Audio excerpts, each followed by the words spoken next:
ভীষণ ভীষণ মজাদার রেসিপি, সকলের পছন্দ হবে। বাসায় যে খাবে সে আপনাকে দ্বিতীয়বার খাওয়ার জন্য বায়না করবে। চলুন ভিডিওটা শুরু করি। ফার্স্টে আমি নিয়ে নিচ্ছি 1/2 লিটার তরল দুধ, 1 কাপ গরু দুধ আর দিয়ে দিচ্ছি 3 টেবিল চামচ ভিনেগার দিয়ে আমি ছানা তৈরি করে নিব। ভিনেগার দিয়ে আপনারা 2-3 মিনিট পর্যন্ত জাল করতে থাকবেন, ছানাটা যেন সুন্দর ভাবে হয়। এখন আমি দিয়ে দিয়েছি 1 টেবিল চামচ ঘি, এর মধ্যে 1.5 কাপ মতো দুধ দিয়ে দিছি। এখন 2টা এলাচ দিছি আর দিছি পরিমাণ মতো লবণ। আপনারা যারা মিষ্টিতে লবণ খেতে চান তারা দিবেন, খেতে চান না তারা দিবেন না। এতে আমি দিয়ে দিছি 1 কাপ চিনি। চিনিটা আপনারা বেশ কম বাড়িয়ে দিতে পারেন আপনার পছন্দ অনুযায়ী। আর দিয়ে দিছি আমি ছানাগুলা দিয়ে সুন্দরভাবে নাড়ে ছেড়ে দিচ্ছি যেন মিশে যায়।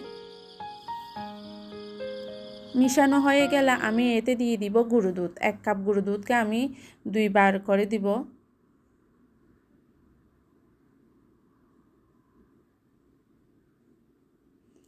যতক্ষণ পর্যন্ত আঠালো হয়ে যাচ্ছে না ততক্ষণ পর্যন্ত আপনারা নাড়ে চাড়ে রান্না করে নেবেন।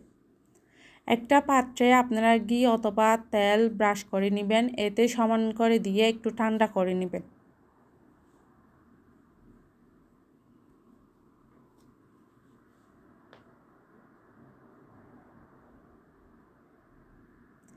আপনাদের যদি ভালো লাগে তাহলে বাসায় অবশ্যই ট্রাই করবেন। ট্রাই করে আমাকে রিভিউ দিতে বলবেন না।